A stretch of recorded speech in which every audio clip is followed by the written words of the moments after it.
ونستغفره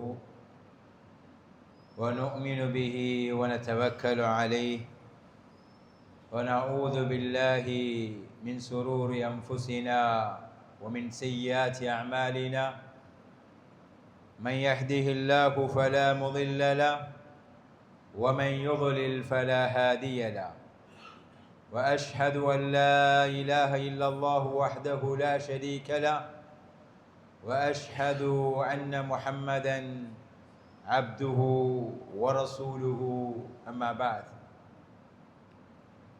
எல்லாம் வல்ல அல்லாஹ்வுடைய நல்லடியார்களே, இஸ்லாமிய சகோதரர்களே, அல்லாஹ்வுடைய பேரருளால் இந்த ஜும்மாவுடைய தினத்தில் இந்த ஹுத்பாவிற்காக நாம் எல்லாம் ஒன்று கூடியிருக்கின்றோம். அல்லாஹ்வுடைய நல்லடியார்களே, இஸ்லாமிய சகோதரர்களே, இந்த ஹுத்பாவுடைய உரை நமக்கு பயன் தர வேண்டும் என்றிருந்தாலும், எம்முடைய ஈருலக வாழ்க்கையிலும் நாம் வெற்றியடைய வேண்டும் என்றிருந்தாலும், எம் வாழ்வின் அடித்தளமாக ஃபவுண்டேஷனாக தக்வா இருக்க வேண்டும். தக்வா உடையவர்கள்தான், அவர்களுக்குத்தான் நல்லுபதேசங்கள் பயன் தரும். அவர்கள்தான் இந்த உலக வாழ்வில் நல்ல முறையில் அல்லாஹ் பொருந்தி கொள்ளக்கூடிய விடயங்களை தேடி செய்வார்கள். அவர்கள்தான் நாளை மறுமையிலே நரகத்திலிருந்து பாதுகாக்கப்பட்டு சொர்க்கத்துக்குள் நுழைவார்கள். அந்த தக்குவாவுக்கு உணர்வூட்டுகின்றவைகளாக, உரமூட்டுகின்றவைகளாக இந்த உரைகள் எனக்கு அமைய வேண்டும் என்கின்ற அந்த உணர்வோடு இந்த உரையை நாம் உள்வாங்கினால் நிச்சயமாக நாம் ஈருலக பாக்கியம் பெற்றவர்களாக மாறுவோம். அந்த வாய்ப்பை எனக்கும் உங்களுக்கும் அல்லாஹ் தர வேண்டும் என்று நினைவூட்டியவனாய், அல்லாஹ்வுடைய நல்லடியார்களே, இஸ்லாமிய உறவுகளே, இன்றைய இந்த ஹுத்பாவுடைய தலைப்பு சமூகத்தில் சாதாரணமாகி போன பாவங்கள். பாவங்கள் என்பது இன்று சமுதாயத்தில் சாதாரணமாகி போய்விட்டன. இது நான் சொல்லித்தான் நீங்கள் தெரிய வேண்டும் என்று இல்லை, எல்லோருக்கும் தெரியும். ஆனால் பாவங்கள், பாவம் என்கின்ற உணர்வே இல்லாமல் எம் உள்ளங்கள் மரத்து போகின்ற அளவுக்கு சூழ்நிலைகளால் நாம் சிறைபிடிக்கப்பட்டவர்களாக இருக்கிறோம். இதை நாம் உணர்வதற்கும் உணர்த்துவதற்கும் தேவையான இடத்திலே இருக்கிறோம். பொதுவாக பாவம் என்பது அஸ்ஸன்பு ஹுவ குல்லு மா யுகாலிஃபு அம்ரல்லாஹ், அல்லாஹ்வின் கட்டளைகளுக்கு மாற்றமாக செய்யப்படுபவைகள் பாவம் என்று சொல்லப்படும். அல்லாஹ் ஒன்றை ஏவி இருக்கின்ற போது அதை எடுத்து நடவாமல் இருப்பது பாவம். அல்லாஹ் ஒன்றை தடுத்திருக்கின்ற போது அதை எடுத்து நடப்பது பாவம். அல்லாஹ்வுடைய ஏவல் விலக்கல்களுக்கு எதிர்மாறாக நடப்பது பாவம். இந்த பாவங்களில் அல்லாஹுவால் கடுமையான பாவம், பெரிய பாவம் என்று அடையாளம் காட்டப்பட்ட நபிகள் நாயகம் ஸல்லல்லாஹு அலைஹி வஸல்லம் அவர்களும் அடையாளம் காட்டிய பெரிய பாவங்களும் இருக்கிறது. அதாவது கடும் தண்டனை, அல்லாஹ்வுடைய சாபம், அல்லது இந்த உலகத்திலேயே தண்டிக்கப்படக்கூடிய குற்றங்கள் என்று வரக்கூடியவைகளை இமாம் தஹபி ரஹ்மஹுல்லாஹ் அவர்கள் பெரும்பாவங்கள் பட்டியலிலே அடையாளப்படுத்தி காட்டுவார்கள். இது அல்லாத சில பாவங்கள் இருக்கின்றன, அவைகளை சிறிய பாவங்களிலே கொண்டு வந்து சேர்ப்பார்கள். பொதுவாக சிறிய பாவங்கள் என்பது ஒரு பக்கம் இருக்கட்டும், பெரிய பாவங்களே இன்று சிறிதாய் போய்விட்டன. அதுதான் இன்று நாம் பேச வேண்டிய தலைப்பாகும். சிறிய பாவங்கள் நாம் செய்கின்ற நன்மைகளால் அல்லாஹு தஆலா நாடினால் அழிந்து போகும். ஆனால் பெரும்பாவங்கள் தௌபா செய்யப்பட வேண்டிய பாவங்கள், அந்த பாவங்கள் இன்று சர்வ சாதாரணமாக ஆகி போய்விட்டன. இதுதான் என்று ஒரு வேதனையான ஒரு விடயமாகும். இப்னு மஸ்ஊத் ரலியல்லாஹு தஆலா அன்ஹு அவர்கள் சொல்கின்ற ஒரு செய்தி புகாரியிலே பதிவு செய்யப்பட்டுள்ளது. மனிதனுடைய இன்றைய மனநிலையை அவர் படம் பிடித்து காட்டுகிறார். அவர் சொன்ன காலத்து சூழ்நிலையை பயந்து அவர் சொன்ன ஒரு விடயம், இன்றைய காலத்திற்கு மிக பொருந்தும் அடிப்படையிலே இருக்கிறது. ஒரு மூமின் எப்படி இந்த சூழ்நிலையில் தம் வாழும் சூழலில் வாழ்வான் என்றால், இன்னல் மூமின யரா துனூபஹு கஅன்னஹு காயிதுன் தஹ்த ஜபலின் யகாஃபு அன் யகஅ அலைஹி. ஒரு மூமின் ஒரு பாவம் செய்துவிட்டால் அவனுடைய மனநிலை எப்படி இருக்கும் என்றால், ஒரு மலைக்கு கீழே இருக்கிறான். அந்த மலைக்கல் எப்போது என் தலையில் விழுந்து நான் சிதைந்து அழிந்து விடுவேனோ என்று பயந்து பயந்து இருப்பது போன்று ஒரு மூமின் ஒரு பாவத்தை செய்தால் இந்த உலகத்தில் அவன் உள்ளம் பதறி உயிரை காக்கும் உணர்வில் தன் ஈமானை காக்கும் உணர்வோடு அவன் வாழ்வான் என்று சொல்லுகிறார். ஆனால் ஒரு பாவி பாவம் செய்து செய்து பழகியவன் எப்படி ஆகி போவான் என்றால், வஇன்னல் ஃபாஜிர யரா துனூபஹு கதுபாபின் மர்ர அலா உன்ஃபிஹி. ஒரு பாவி பாவம் செய்து பழகியவன் எப்படி இருப்பான் என்றால், தன் மூக்கை மெய்க்கும் கொசு போன்று அப்படி தட்டி தட்டிட்டு போயிட்டே இருப்பான். மூக்குல கொசு மெய்த்தால் நாம் என்ன செய்வோம்? அதை நின்று அதுக்கென்று சீரியஸ் எடுக்கிறதில்ல, சும்மா அது போயிட்டே இருக்கும். இப்படித்தான் என்று பாவம் மாறிவிட்டது. பெரும் பெரும் பாவங்கள் எல்லாம் மாறிவிட்டன, சாதாரணமாய் போய்விட்டன. எல்லோரும் செய்கிறார்கள் தானே, நாம மட்டுமா இது விதிவிலக்கு என்று நியாயம் கற்பிக்கிறோம். இப்படியெல்லாம் பார்த்தா வாழ இயலாது, இப்படியெல்லாம் பார்த்தா பிஸ்னஸ் செய்ய இயலாது, இப்படி எல்லாம் பார்த்தால் பிள்ளை வளர்க்க இயலாது என்று சொல்லி சொல்லியே பெரும் பெரும் பாவங்கள் எல்லாம் ஷைத்தான் எம் உள்ளுக்குள் இருந்து கொண்டு அதை உயிர்ப்பித்து பாவங்களிலேயே எம்மை வாழ வைக்கிறான். பாவங்களை வாழ வைக்கின்றவர்களாக எம்மை ஆக்கி வைத்துக் கொண்டிருக்கிறான். அல்லாஹ்வுடைய நல்லடியார்களே, பாவங்கள் சர்வசாதாரணமாகி போன பல பாவங்களை பட்டியல் போட்டு காட்டலாம், அது நமக்கு தெரியும். உதாரணமாக ஒன்றை மட்டும் சொல்லி காட்ட விரும்புகிறேன், ஒரு சில பாவங்களை. உதாரணமாக வட்டி.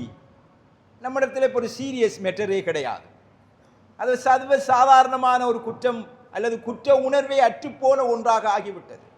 வட்டியோட சம்பந்தப்படாட்டி பிஸ்னஸ் செய்ய இயலாது, வீடு கட்ட இயலாது, வாகனம் வாங்க இயலாது. இப்படி சொல்லி சொல்லியே இந்த பாவத்தை செய்யாதவர்கள் இல்லை அல்லது விதிவிலக்கு பெறாதவர்கள் இல்லை என்று சொல்கின்ற அளவுக்கு அது சாதாரணமாக போய்விட்டது. அல்லாஹ் குர்ஆனிலே இந்த பாவத்தை பற்றி எப்படி சொல்கிறான்? யா அய்யுஹல்லதீன ஆமனு தக்குல்லாஹ். தக்வாவை முன்னிறுத்தி அல்லாஹ் சொல்கிறான், ஈமான் கொண்டவர்களே அல்லாஹ்வை பயந்து கொள்ளுங்கள். இந்த வட்டியுடைய சட்டம் வசனம் இறங்குகின்ற போது அல்லாஹ் வட்டி பற்றி விடயங்களை சொல்லிவிட்டு, யா அய்யுஹல்லதீன ஆமனு தக்குல்லாஹ், ஈமான் கொண்டவர்களே தக்வா கொள்ளுங்கள், பயந்து கொள்ளுங்கள். வதரு மா பகிய மினர் ரிபா, கொடுத்த வட்டியை வாங்காதங்க. வட்டிக்கு கொடுத்தாக்கள் ஹராம் என்று தெரியாம அல்லது சட்டம் இறங்குறதுக்கு முதல் கொடுத்தீங்க, அதை விடுங்க. மேலதிகமான வட்டி காசை வாங்காதீர்கள். இன்குந்து மூமினீன், நீங்க மூமினா இருந்தா அப்படித்தான் செய்யணும். வயில்லம் தஃபஅலு, நீங்கள் இப்படி செய்யாமல் வட்டியோடான உங்களுடைய தொடர்பு தொடருமாக இருந்தால், ஃபஅதனு பிஹர்பின் மினல்லாஹி வரசூலிஹி, அல்லாஹ்வுக்கும் அல்லாஹ்வுடைய தூதருக்கும் எதிரான போர் பிரகடனத்தை உறுதி செய்து கொள்ளுங்கள். அல்லாஹ்வோடு போராடுகின்ற ஒரு பெரும் பாவமாக அல்லாஹ் அடையாளம் காட்டி இன்று இந்த பாவம் சர்வ சாதாரணமாக ஆகிவிட்டது. நபிகள் நாயகம் ஸல்லல்லாஹு அலைஹி வஸல்லம் அவர்கள் சொன்னார்கள், லஅன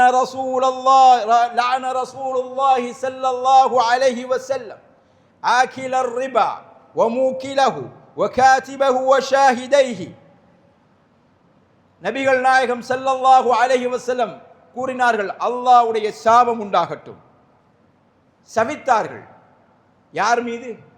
வட்டி கொடுப்பவன், வட்டி எடுப்பவன், அதற்கு எழுதுகின்றவன், அதற்கு சாட்சியாக இருக்கின்றவர்கள், இவர்கள் எல்லோரும் மீதும் அல்லாஹ்வுடைய சாபம் உண்டாவதாக.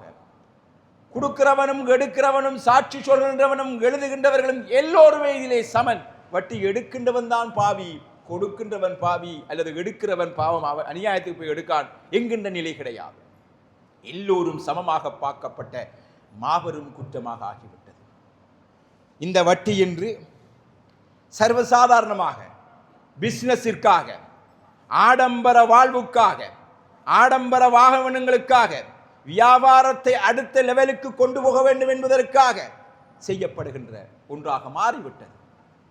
எல்லோரும் செய்கிறார்கள் என்கின்ற நிலைக்கு, இதை செய்ய இல்லாவிட்டால் வாழ முடியாது என்கின்ற நிலைக்கு நாங்களே அதற்கு நியாயம் கற்பித்துக் கொண்டு அல்லாஹ்வுக்கு எதிரான போர் பிரகடனத்தை ஒவ்வொரு தினமும் செய்து கொண்டு பிசினஸ்ல டெவலப்மெண்ட்டை பற்றி யோசித்து கொண்டிருக்கிறோம், பொருளாதாரத்தில் விருத்தியை பற்றி யோசித்துக் கொண்டிருக்கிறோம், வாழ்வில் பரக்கத்தை பற்றி யோசித்துக் கொண்டிருக்கிறோம். அல்லாஹ்வோடு போர் செய்து கொண்டு எப்படி சகோதரர்களை வெற்றி அடைய முடியும்? இது ஒரு பக்கம். கொலை, தன்னுடைய வாழ்வுக்கு தேவையான சைலண்ட் கில்லர்கள் நிறைய பேர் இருந்து கொண்டிருக்கிறார்கள். இந்த உலக வாழ்வின் வெற்றிக்காக கொள்ளை, லஞ்சம், தொழில் மோசடி என்று நிறைய பேர் சர்வசாதாரணமாக செய்கிறார்கள். விபச்சாரம் என்று ஒரு சாதாரண சமாச்சாரமாக ஆகி போய்விட்டது. சாதாரணமானது, அனாச்சாரமான காட்சிகள். ஒரு காலத்தில் ஒரு படம் பார்க்க போனது என்பதற்காக பெற்றோர்களினால் கட்டி வைத்து பிள்ளைகள் அடிக்கப்பட்ட வரலாறுகள் இருக்கின்றன. கட்டி வைத்து அடிக்கப்பட்டிருக்கிறார்கள். எங்களுடைய பகுதிகளிலே சொல்வது போன்று துலாக்கால், தண்ணி அழுகின்ற அந்த துலாக்கால்களிலே கட்டி வைக்கப்பட்டு ஒரு படம் பார்க்க போனதற்காக பிள்ளைகளால் அடிக்கப்பட்டார்கள்.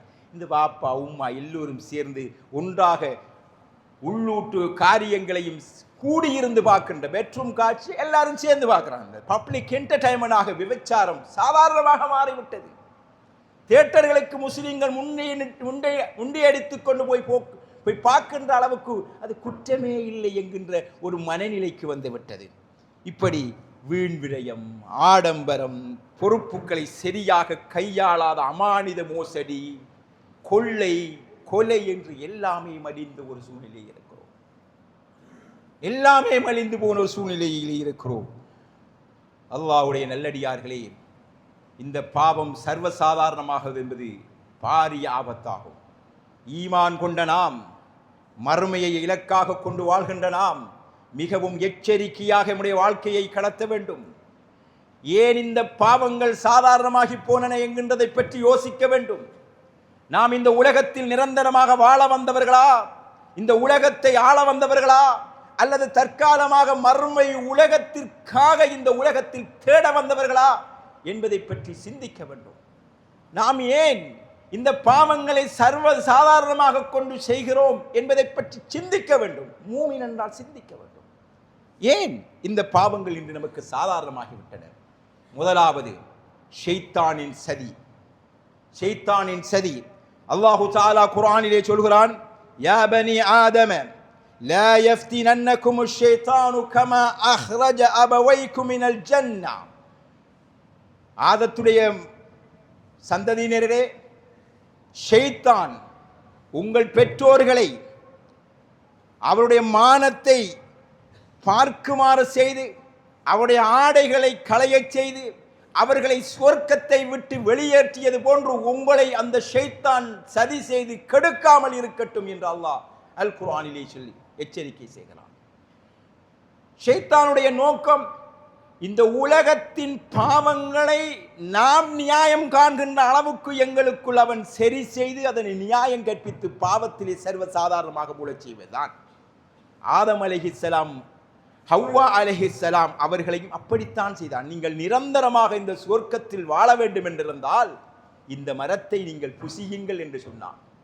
இந்த உலகத்தில் வாழ வேண்டும் என்றால் நீங்கள் வட்டிக்கு கொடுங்கள் என்று ஷைத்தானின் உள்ளத்திலிருந்து உபதேசம் செய்கிறான். ஷைத்தானின் அடிமைகளாக மாறிவிட்டோம். இந்த உலகத்தில் இந்த பாவத்தை செய்யாமல் வாழ முடியாது என்று எமக்கு ஷைத்தான் உள்ளிருந்து உபதேசம் செய்கிறான். அந்த ஷைத்தானின் அப்துகளாக நாம் மாறிவிட்டோம். இப்படி ஒவ்வொரு காரியத்துக்கு பின்னாலும் நமக்கு உபதேசம் செய்கின்றவனாக ஷைத்தான் மாறிவிட்டான். அந்த சதிவலையில் சிக்கி சீரழிந்து பெரும்பான்மையான சமுதாயம் மாறிக்கொண்டிருக்கிறது. இது முதலாவது காரணம். அல்லாஹ் குர்ஆனிலே சொல்கிறான், இன்னமா யஅமுருக்கும் பில் சூஇ வல் ஃபஹ்ஷா. ஷைத்தான் உங்களுக்கு கெட்ட விடயங்களையும் மானக்கேடான விடயங்களையும் ஏவிக்கொண்டிருக்கிறான். அதை சர்வ சாதாரணமாக ஆக்கி கொண்டிருக்கிறான் என்ற அர்த்தம். எல்லாம் செய்யலாம், பிரச்சனை இல்லை. செய்யலாம், பிரச்சனை இல்லை. எல்லாரும் செய்கிறானே என்கின்ற ஒரு விடயம். இது முதலாவது. இன்று இந்த ஷைத்தான் பல ரூபங்கள் எடுத்து எம் வாழ்வில் நுழைந்து கொண்டு எம் வாழ்வை சிதைத்துக் கொண்டிருப்பதை நாம் காண்கிறோம். அல்லாஹ்வுடைய நல்லடியார்களே, நாம் விழிப்புணர்வாக இருக்க வேண்டும். இன்று பாவங்கள் அதிகரித்திருப்பதற்கு இன்னொரு காரணம் சமூக ஊடகங்களின் தாக்கம். ஒரு காலத்தில் பாவம்ங்கிறது ஒரு பிரைவேட்டானதாக இருந்துச்சு.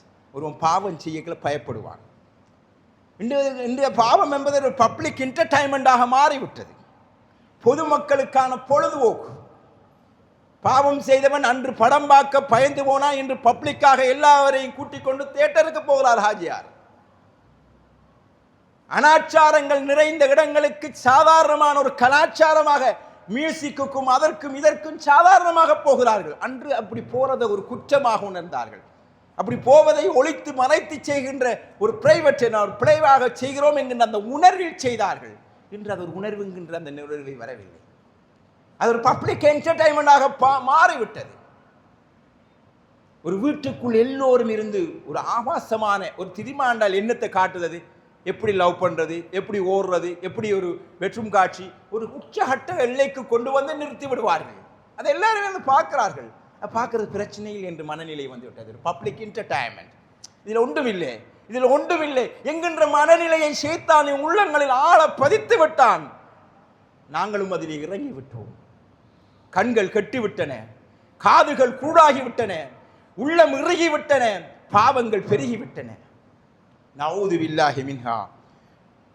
பெருமானார் ஸல்லல்லாஹு அலைஹி வஸல்லம் அவர்கள் சொன்னார்கள், குல்லு உம்மத்தி முஆஃபா இல்லல் முஹாஜிரீன் இல்லல் முஜாஹிரீன். இந்த உம்மத்தில பாவங்களை வெளிப்படையாக செய்யாதவர்கள் தவிர மற்ற அனைவருக்கும் மன்னிப்புன்னு சொல்லலாம். அந்த செஞ்சு ஓட்டு பெருமை பேசுகிறாக்களுக்கு தானே பப்ளிக்க பாவத்தை செஞ்சு அந்த பாவம் பிரச்சனை இல்லை என்று அந்த பாவத்தால் பெருமையாக நாங்கள் நேற்று படம் பார்க்க போனோம், நாங்கள் இப்படி ஒரு லீஸுக்கு ஒரு கார் எடுத்திருக்கோம், இந்த பிஸ்னஸ் டெவலப் பண்ணுறதுக்கு மோகேஜ் பண்ணியிருக்கோம், அதை செய்திருக்கிறோம், இது செய்திருக்கிறோம் என்று தன் பாவத்தை பெருமையாக பட்டியல் போட்டு காட்டுகின்றவர்கள் அல்லாஹ்விடத்தில் ஒருபோதும் தப்ப முடியாது. அந்த நிலை இப்போ வந்துச்சு. யாரும் பாவத்தை ஒழிக்கிறதில்லை. அல்லாஹ்ட்ட அழுது மன்றாடி மன்னிப்பு கேட்டு அதிலிருந்து மீளுவோம் என்கின்ற உணர்வில் இருந்து அதை மற்றவர்களுக்கும் பரப்புகின்ற எண்ணத்தோடு செய்கின்றவர்கள் தான் இன்று நிறைய பேர். இதான் பாவங்கள் சாதாரணமாகி போன விடயம். நஊது பில்லாஹி மின்ஹா. இன்னொரு பாவம் செய்வதற்கு மனநிலை, மூணாவது காரணம் பாவம் செய்வதற்கு மனநிலை என்றால் எல்லோரும் செய்கிறார்கள் என்ற மனநிலை. எல்லாரும் செய்கிறாங்க, நாம மட்டும்தான் நம்ம யோசிக்கணும். இதை உளவியல்ல சொல்லுவாங்க இந்த ஹேர்ட் மென்டாலிட்டி, அதாவது மந்தை மனநிலை. மந்தை மனநிலை. ஒரு மந்தை முன்னால போனா, ஒரு ஆடு மாடு முன்னால போனா பின்னால் அது போறது ஏன் போகுது என்று யோசிக்காமல் போகும். முன்னால போறவன் அதை செய்தால் ஏன் செய்கிறார், எதற்காக செய்கிறார் என்ற எந்த சிந்தனையும் இல்லாமல் அப்படியே அள்ளுண்டு போகின்ற அந்த நிலையைத்தான் இந்த ஹேர்ட் மென்டாலிட்டிங்கிறது, மந்தை மனநிலை என்று சொல்வார்கள். இந்த மனநிலை எல்லாரும் செய்கிறாங்க தான், நாம மட்டும்தான் தான் யோசிக்கணும். எல்லாரும் செய்கிறாங்க, எல்லாரும் வட்டி கொடுக்காங்க, எல்லாரும் படம் பார்க்காங்க, எல்லாரும் லீசிக்கு வாகனம் எடுக்காங்க, எல்லாரும் இப்படி இருக்காங்க, நாம மட்டும் செய்தால் என்ன குற்றம் என்கின்ற அந்த மனநிலை. பாவங்களை செய்கின்ற போது எத்தனை பேர் செய்கிறார்கள் என்பது அல்ல, ஒருவன் செஞ்சாலும் பாவம் பாவம் தான். இது ஒரு மென்டல், அதாவது ஒரு உளவியல் நோய், இது ஒரு சைக்காலஜிக்கல் டிஸார்டர். இந்த உளவியல் நோயிலிருந்து விடுபடாத வரைக்கும் நாம் பாவங்களிலிருந்து பாதுகாப்பு பெற முடியாது சகோதரர்களே. அல்லாஹு தஆலாவும் குர்ஆனிலே சொல்கிறான், வஇன் துதி அக்ஸர மன் ஃபில் அர்லி யுதில்லுக அன் சபீலில்லாஹ். பூமியில் உள்ளவர்களில் அதிகமானவர்கள் செய்கிறார்கள் என்று அதிகமானவர்களுக்கு பின்னால் நீங்கள் அள்ளுண்டு போனால் நீங்கள் அல்லாஹ்வின் பாதையிலிருந்து வழிகெடுக்கப்பட்டு விடுவீர்கள், வெளியேறி விடுவீர்கள் என்று அல்லாஹு தஆலா குர்ஆனிலே சொல்கிறான். வஇன் துதி அக்ஸர மன் ஃபில் அர்லி. எல்லாம் எண்ணம் நல்லா தான் போகுது எண்ணம். அல்லாஹ் குர்ஆன்ல சொல்கிறான், இன் யத்தபியூன இல்ல ظن வஇன்ஹும் இல்லா யஹ்ருசூன். அவர்கள் அனுமானம் செய்கிறார்களே தவிர வேற ஒன்றும் இல்லை. ஏசிங் நல்லா தான் இருக்கு, அவங்களோட வாழ்க்கையெல்லாம் நல்லா தான் இருக்கு. பாவம் கலந்த வாழ்வு ஒருபோதும் சிறப்பாக இருக்க மாட்டாது, அது ஒருபோதும் உயர மாட்டாது, அது ஒருபோதும் சிறக்க மாட்டாது. இதை தெளிவாக விளங்கி வைத்துக் கொள்ள வேண்டும். வட்டி கலந்தால் பொருளாதாரம் வீழும் என்று அல்லாஹ் குர்ஆனிலே சொல்லி இருக்கிறான். எனவே அது எழுச்சி பெறமாட்டாது.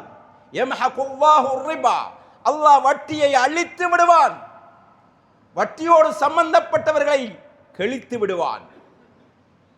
அது வளராது. இது அல்லாஹ்வுடைய வாக்கு. இதுக்கு எந்த நியாயம் சொன்னாலும் நாம் வெல்ல மாட்டோம். தர்மம் கொடுங்க வளரும் என்று அல்லாஹ் கணக்கு சொன்னான். நம்மட கணக்கில் கொடுத்தா, வட்டிக்கு கொடுத்தா காசு கூட வரும். அல்லாஹ் சொல்றான் தர்மம் கொடுத்தா தான் காசு கூட வரும் சொல்லலாம். நம்முடைய லொஜிக்கும் கணக்கும் புழைத்து போய்விடும். அல்லாஹ் சொல்ற கணக்கைத்தான் வெற்றி அடை. எனவே அல்லாஹ்வுடைய நல்லடியார்களே, இன்று பாவம் செய்கின்ற மனநிலைக்கு காரணம் எல்லோரும் செய்கிறார்களே என்கின்ற அந்த மந்தை மனநிலையிலிருந்து மனித மனநிலைக்கு வருவோம். நாம் ஆடு மாடுகள் அல்ல, புத்தி கொடுக்கப்பட்டவர்கள், சிந்திக்கவும் வழிநடத்தப்படவும் வேதம் கொடுக்கப்பட்டவர்கள், ஒரு நபி அனுப்பப்பட்டு இப்படித்தான் வாழ வேண்டும் என்று வழிகாட்டப்பட்டவர்கள். நாம் மந்தைகளாகவும் கால்நடைகளாகவும் என் காரியங்களை ஆற்றுவது ஈமானின் அடிப்படைக்கே எதிரானது. ஒவ்வொன்றையும் எப்படி எப்படி செய்ய வேண்டும் என்று வழிகாட்டப்பட்டிருக்கிறோம். அப்படி அப்படி பார்த்து பார்த்து படித்து செய்ய வேண்டிய ஒரு பக்குவமிக்க கூட்டமாக நாம் மாற வேண்டும். அதே போன்றுதான் நம்முடைய சமுதாயத்தில் இன்று பாவங்கள் மலிந்து போவதற்கு காரணம் வெட்க உணர்வு எடுபட்டு போச்சு. கூச்சம் இல்லை. முதல் கள்ளம் நலஞ்சனாக்கி கூதல் இல்லைன்னு சொல்லுவாங்க நம்முடைய சமுதாயத்தில். பழமொழி ஒன்று, நலஞ்சனாக்கி கூதல் இல்லை. ஒரு தரம் நிலையக்கள் தான் பயமும் வெக்கமும் வரும். செஞ்சு செஞ்சு பழகி பாவம் செய்கிறதுக்கு வெக்கம் இல்லை. ஆனால் இது ஒரு மார்க்கத்தினோட அடிப்படை. நபி அவர்கள் சொன்னாங்க, புகாரியில் வருகின்ற செய்தி, இதெல்லாம் உனக்கு வெக்கம் இல்லாட்டி விரும்பினதை செய். இந்த வெக்க உணர்வு, அந்த கூச்ச உணர்வு, அந்த ரோஷ உணர்வு, அந்த மான உணர்வு எம்மை விட்டு போகாமல் நாம் பாதுகாத்துக் கொள்ள வேண்டும். அப்பதான் பாவத்திலிருந்து பாதுகாப்பு வரலாம். முதல் தரம் களவெடுத்தவன் அந்த களவெடுத்து பிடிபடாமல் பாதுகாக்கப்பட வேண்டும். இன்னும் சிலர் இருக்காங்க, ஒரு தரம் களவெடுத்தவும் மனம் முரண்டாக களவெடுத்தால் அவன் கள்ளனாகவே வாழ வைப்பதற்காக சோசியல் மீடியாவில் அந்த கள்ளம் பட்டம் கொடுத்து அவனுக்கு பப்ளிசிட்டி கொடுக்கிற பாவிகளும் இருக்கிறார்கள். விபச்சாரம் செய்துவிட்டு, நான் விபச்சாரம் செய்துவிட்டு வந்துவிட்டேன், என்னை சுத்தப்படுத்துங்கள் என்று சொன்னபோது கூட நபி அவர்கள் அவனுடைய மானத்தையும் சேர்த்து காக்க திட்டம் போட்டார்கள்.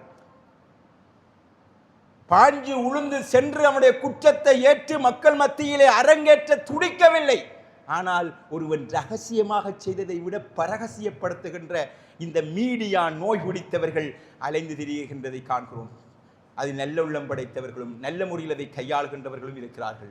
ஆனால் இன்று பப்ளிக் என்டர்டைன்மெண்ட் அல்லது சோசியல் மீடியா ஒரு தொழில் மூலதனமாக ஆனதனால் ஒருவருடைய உள்ளூட்டு காரியங்களை எட்டி பார்த்து செய்தி சேகரிக்கின்ற கேவலமான ஒரு சூழ்நிலையும் இந்த உலகத்தில் உருவாகி இருக்கிறது.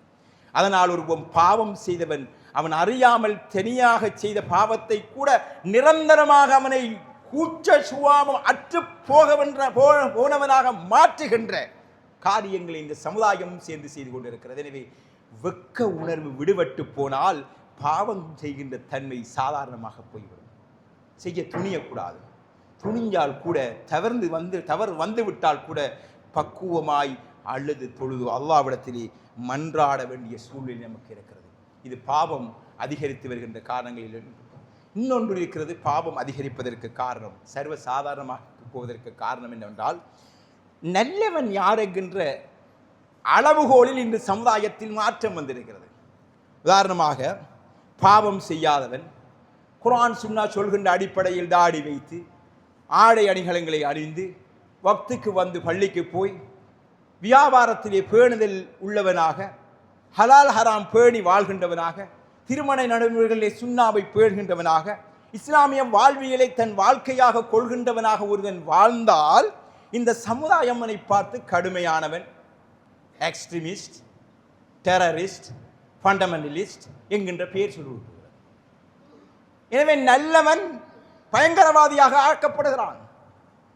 நல்லவனை இந்த உலகம், கெட்ட உலகம் நல்லவனை கெட்டவனாக காட்ட உலகுகின்ற ஒரு திட்டமிட்ட சதி இந்த உலகத்தில் நடந்து கொண்டிருக்கிறது. இது ஒரு பிரச்சனை. பாவங்கள் செய்வதற்கு பாவிகள், அதாவது இஸ்லாமிய வரம்புகளை மீறி பெண்கள் என்றால் ஆடை கலாச்சாரத்தில் குறைவை ஏற்படுத்தி ஆடம்பரமாய் அலங்கோலமாய் திரிகின்ற பெண்களை மொடர்னிஸ்டுகளாகவும், பாவங்கள் செய்கின்ற இளைஞர் சமுதாயத்தை இந்த மாடர்ன் சொசைட்டியாகவும் நாகரிக மனிதர்களாகவும் சமகாலத்துக்கு ஈடு கொடுத்து போகின்ற அளவுக்கு தன் கொள்கையை மாற்றிக்கொண்டவர்களாகவும் இந்த உலகத்தில் இருக்கின்ற இஸ்லாத்தின் விரோதிகளும் அந்த விரோதிகளின் கொள்கைகளில் ஈர்க்கப்பட்ட முஸ்லிம் பேராங்கிகளும் அவர்களை அடையாளம் காண்டு அவர்களை தூக்கி விடுவதன் காரணமாக முஸ்லிமாக உண்மையை இஸ்லாமிய அடிப்படையில் வாழக்கூடியவரை பயங்கரவாதிகளாகவும் தீவிரவாதிகளாகவும் கடும்போக்காளர்களாகவும் அடிப்படைவாதிகளாகவும் அடையாளம் காட்டுவதன் மூலமாக பெற்றோர் பிள்ளை வழக்கங்களையே நீ அப்படி இருக்க தேவையில்லை, நீ இப்படி இருக்க தேவையில்லை, அவனை போல நடக்க தேவையில்லை, நீ சாதாரணமா ஒரு மாடர்ன் முஸ்லிமா வாழ் என்று வளர்க்க தொடங்குகிறார்கள். பயம் பயம். அல்லாஹ்வுடைய நல்லடியார்களே, இந்த பயம் நிலைக்காது. உண்மை முஸ்லிம் ஒருபோதும் தீவிரவாதியாக மாட்டான். உண்மை முஸ்லிம் ஒருபோதும் பயங்கரவாதியாக மாட்டான். உண்மை முஸ்லிம் ஒருபோது எக்ஸ்ட்ரீமாக இருக்க முடியாது.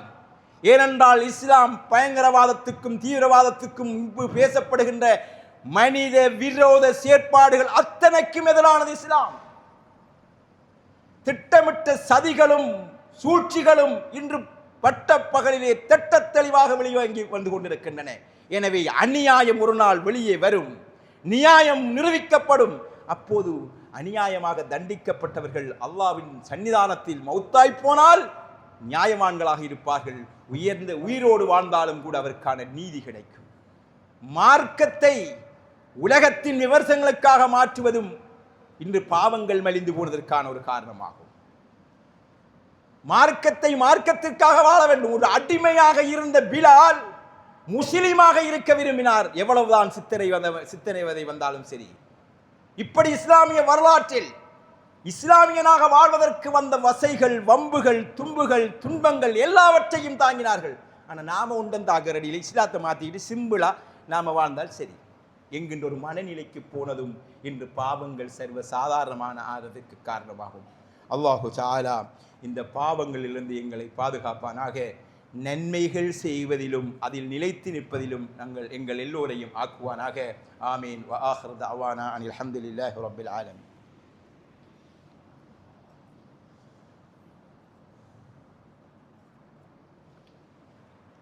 அல்ஹம்துலில்லாஹ் வஸ்ஸலாத்து வஸ்ஸலாமு அலா ரசூலில்லாஹ். அம்மா பஅத்.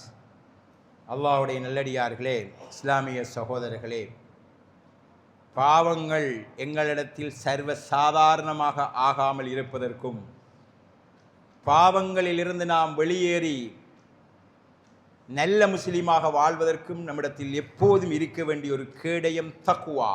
வமன் யத்தகில்லாஹ யஜ்அல் லஹு மக்ரஜா. எவர் அல்லாஹ்வை பயப்படுகிறாரோ, தக்வாவுடையவராக இருக்கிறாரோ, அவருக்கு அல்லாஹ் அவருடைய வாழ்வில் விடிவை கொடுப்பான். பாவங்களிலிருந்து வெளியேறுகின்ற, கஷ்டங்களிலிருந்து வெளியேறுகின்ற, துன்பங்களிலிருந்து வெளியேறுகின்ற வழியை அவருக்கு அல்லாஹ் திறந்து கொடுப்பான்.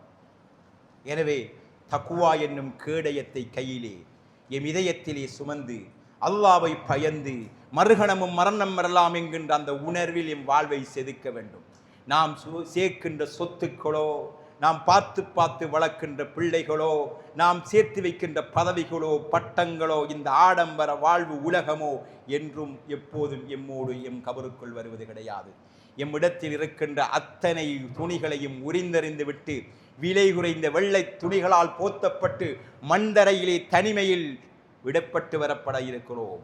இதை சிந்தித்தால் ஒரு கணம் போதும் நாம் திருந்துவதற்கு. நாம் இந்த ஆடம்பரத்தோடையும் கபருக்குள் போக முடியாது. நாம் இந்த உலகத்தின் சுகண்டிகளை எம்மோடு கொண்டு போக முடியாது. வெறும் உடல் விலை குறைந்த வெள்ளை துணிகளால் போத்தப்பட்டு வெறும் தரையிலே, இருட்டறையிலே விடப்பட போகிறோம். அல்லாஹ்வுடைய சுவர்க்கத்தின் சோலையில் இருந்து வருகின்ற அந்த சுவாசமும் ஒளியும் எம் கபறுகளை நிரப்ப வேண்டும் என்றிருந்தால் இந்த பாவ சகதிக்குள் சிக்காமல் எம்மை பாதுகாத்துக் கொள்ள வேண்டும். ஒவ்வொன்றையும் பார்த்து பார்த்து எம் வாழ்வை செதுக்க வேண்டும். இதை அல்லாஹ் பொருந்திக் கொள்வானா, இதை அல்லாஹ் ஏற்றுக்கொள்வானா என்று எம் வாழ்வை நாம் அமைத்துக் கொள்ள வேண்டும். ஏனென்றால் நாம் மௌத்தாக போகிறோம். கபருக்குள்ளே தனிமையில் விடப்பட போகிறோம். மறுமையிலே எழுப்பி வைத்து விசாரிக்கப்பட இருக்கிறோம்.